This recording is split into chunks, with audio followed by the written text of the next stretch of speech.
Bruh, he was that, bruh. If he wanted you out of there, he'll go do it himself on feet by himself. That's what I'm saying, man. Shorty was a bad. Something was wrong with him. That's not human, man. You're not regular, man. But I was happy as hell when I found out Vaughn was dead. Nigga, I cooked for the whole day. Nigga was the devil, man. That nigga was the devil, man. For real. That nigga was the fucking devil, man. Alright, so, picking up where we left off, Batman has just escaped from Arc M with Killer Croc, and he's trying to head home. But before that, we get Bane's backstory. Finally, when Alfred was first telling us this, I thought that he was glazing. Max tier dick riding. Oh, Bane is so scary. Ooh, I was so scared to even say his name. I don't want to make him real. But nah, I get it now. The glaze is understandable. The fear is more than justified. This man needs to be stopped. Bane's backstory is actually pretty crazy. He was born on a war-torn island called Santa Prisca. The native rebels there have been battling colonial powers for over 100 years. That part was hella interesting to me because we saw Bane prevent a war from ending that was just like this one. With his father being a rebel leader, it was no surprise that his son was as patriotic as he was. Bane's dad always told him that one day the Quetzal would fly free. He told him to envision it, but Bane couldn't. I find it funny because he was so set on envisioning that bird that he took tobacco just so he could see it. But what the boy saw was no Quetzal. Instead, he saw a terrible bird, white and burning with a back like a skull, something straight out of a nightmare. Years passed and the boy continued to grow. One day, it seemed like victory was in their grasp. They take control of the capital city, freedom is almost there. But after 4 days, the foreign troops won out. The boy and the rest of the rebels are sentenced to life in prison. The fact that he even survived all this is crazy. They had to sleep hanging onto the roof of the cage, eating rats just to get by. Even worse, he finds out that the Quetzal that he heard so much about turned out to be small and weak looking. The boy ends up making his own bird, the one made of white fire that looked like a skull.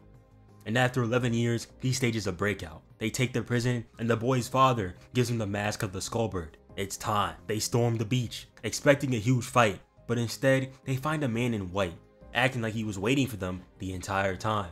As the boy's father watches, he can't help but feel unnerved. The man is always joking, but never laughs. And the women look like they have something moving in their bellies. What this nigga has going on with those women, I don't even want to know. But just as he was about to interfere, the boy ends the conversation. The man in white tips his hat and leaves, and it seems like it's all over. The father hugs the boy. He's so proud of him, and the boy questions him if he can see it now. His dream of peace. And the father says that he sees it in him. Man, what a lovely story, bro. I'm so happy that they were able to... Damn! He proceeded to break his own father's back? This was a shock to me, bro. I thought we were about to have a happy ending, but nah. I forgot this is the absolute universe. There's no such thing as happiness. From that day on, Bane continued to work for the man in white, blowing up planes, sliming out journalists, moving like King Von through the 7 seas. This one is the craziest for me. Imagine you're in your bed and you wake up to Bane himself standing over you. At that point, all you can do is roll over and take it because you're cooked. And from there, he started to emerge, a constellation drawn between unsolved murders. Bane. Bane gets his strength from venom, a mixture of acids, proteins, and other things. Bro is probably sponsored by Fairlife with the way they milk every last drop of protein for those shakes. With this venom, he's able to control every muscle in his body at will, but its greatest asset is how it enhances his mind. He can hold entire libraries in his head. Every style of fighting, every weapon ever made, he's got it. Bro doesn't even need his phone when he wants to goon. He can just store the footage in his head. Pennyworth then imagines a scenario where Bane pulls up on Batman. What'd he do to him? How Batman would let him get the first hit, get him all confident, yell out a nice catchy phrase, "Welcome to Gotham, fuck nigga," you know, that usual Batman stuff, but it won't work. No plan will stop him. No amount of power will beat him because he is the pinnacle. He is #1, and more importantly, he knows exactly what Bruce is thinking. Bane was once like Batman, fighting his heart out, strategizing his next moves, but unlike Batman, Bane has become what he sought out to be, the bird from his vision, the phoenix, symbolizing the process of being reborn, the fire in which men come out recreated. War is life, and Bane is its greatest disciple. Also, he was doing Batman crazy. Oh my god. I know this is all in his, like, Alfred's head, but Jesus Christ. Both of his arms got chopped up by his own axe, and he had him begging for mercy too. God. Alfred wonders what the man in white told him. He's been chasing him for years, and he still doesn't know what he is fully. They say he appeared one day dressed as a clown in the alleys of Gotham. He never laughs. He has two faces. But what he probably told him was that this peace wouldn't last. That fighting will only lead to more fighting. But if he worked for the man in white, Bane could make his country prosper. Kids could walk freely through the streets. Nobody would suffer ever again. Right now, Bane is the man in white for Batman. He wants him to see what he could do for Gotham. Become the hero that it needs. This is a tough ass panel, by the way. If a bad Bane variant was walking around Gotham, the streets would never see crime again. But for this to work, Batman needs to break, offer up his own back. Something that he would never do. So that's why he went to their door instead and chose to break a thumb. We then cut over to Batman and Killer Croc, who just escaped from Arc M. Batman thanks Wayland for the save, but Croc wants one thing: to eat. He's so hungry that it's tearing him to shreds. Bruce tries to end his suffering, but he couldn't do it. He couldn't kill his best friend. Killer Croc almost looks cute in this panel right here, bro. You never guess that this little thing would be this huge croc monster. Wayland says that if Bruce wouldn't do it, he would end himself. But Bruce can never let that happen. He kicks him away, and Wayland says that he regrets saving him and swims away. I feel bad for him, but at least he's alive and moving. Compared to the rest of his friends right now, he got it nice. Bruce then wakes up in Alfred's base. It's been 20 days since he was last with us, and he's not even fully recovered. We can also see more of that Venom outline like we saw with Bane. The fact that he survived all that and he's still alive and kicking is crazy. But Bruce has places to be, so he leaves and heads on home. On the outside, he seems fine, but that Venom keeps kicking in like an intrusive thought. But finally, Bruce makes it home. His mom slapped the hell out of him right here though. You know how much force you gotta have in your slap to make a 6'9" super nigga move his neck? Even the mothers in the Absolute Universe move different, but she was just happy that her son came home. She was so worried and scared that she might get that phone call. But when she mentions that something happened to Bruce's friends, he knew that something sinister had happened. And oh my god, I don't know what I was expecting when I first saw these next few panels, but god damn, Bane did a number on these guys. Bruce's reaction says it all. Nigga reared his head back in utter disbelief.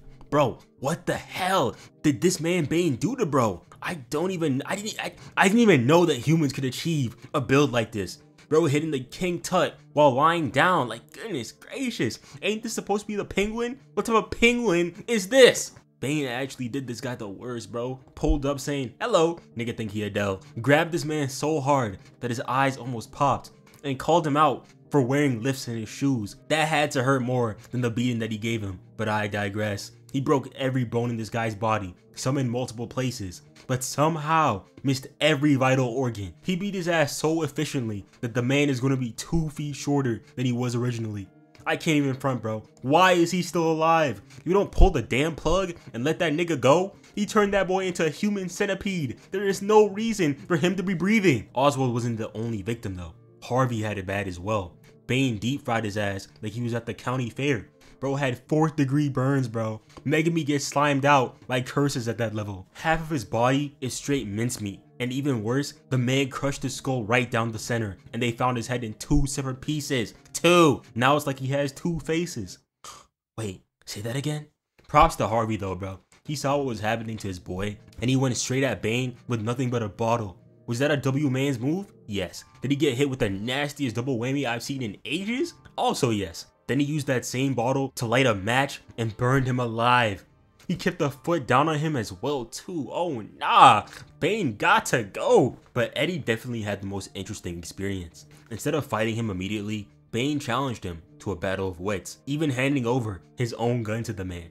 First of all, I think it's funny that even Bane stays strapped. And second of all, I know he was hitting the speed phase under his mask after he did that. He knows good and well that that gun wasn't doing shit. It took less than a minute for Bane to defeat him. Then he gave bro the shakedown of a lifetime. Check out this panel. Looks like he's giving him the most agonizing back shots recorded in history. But Eddie sees it differently. In a way, he was challenging him. All of them really, helping them hit their true potential. He says this while one of his day ones is currently a human-sized worm and the other one a Sukuna victim, but okay. But in a way, he's right. Bane saw that Oswald wanted to be big, so he brought him down a peg. He knew that Harvey was two-faced, playing the lawman and the outlaw, so he literally made him two-faced. He knew that Eddie was a guy who liked riddles, so he challenged his ideologies and morphed him into the man he wanted to be. Bruce has changed as well. But the question is, will he accept it? Back at the base, Alfred questions him on this as well. He reminds him that he chose this, and now he's in it for the long run. No going back. And on cue, an intruder enters their hideout. Seems like it's time. This is one of the rawest panels in the comics. I am absolutely loving the art here, bro. But the intruder isn't Bane. Alfred got done so dirty here, bro. Hung his ass like a Christmas tree, emptied out his clip, then hit him with a mean two-piece combo for the knockout. He's just a regular old guy going up against these superhuman freaks, bro. I feel bad for him. Like I said, the intruder isn't Bane. It's Bruce's longtime friend and love interest, Selina, or Catwoman. Honestly, I'm excited to see what she can do. If she can beat Alfred in like 10 seconds, imagine how she's gonna be moving against the big boys. The mask also looks similar to the one the party animals wear, so that's something to think about. But yeah, that's it for today.